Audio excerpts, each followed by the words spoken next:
अस्सलामुअलैकुम नाज़रीन, मैं हूं आयशा शाहिद और आप देख रहे हैं PSA डिजिटल न्यूज़ चैनल। आइए नजर डालते हैं आज की ब्रेकिंग न्यूज़।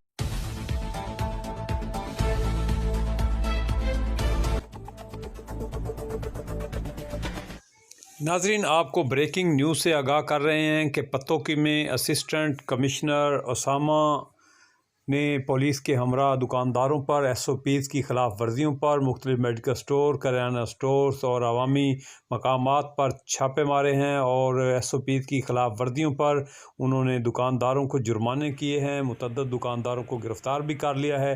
दुकानदारों ने असिस्टेंट कमिश्नर पत्तोकी के इस इकदाम पर शदीद एहतजाज किया है। उन्होंने अपनी दुकानों को ताले लगा दिए हैं।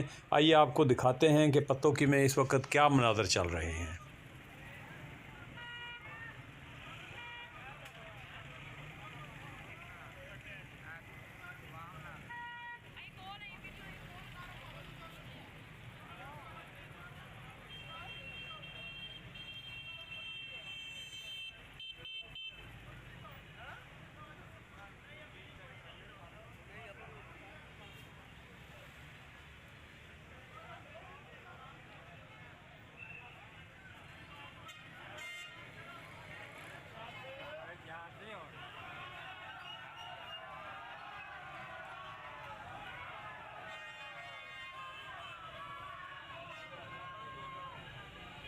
भाई फिरू कच्ची कोठी वाला अड्डा मुकम्मल तौर पर सील।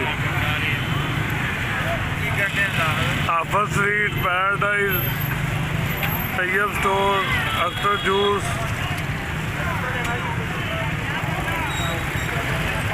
मुकम्मल सील।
तू है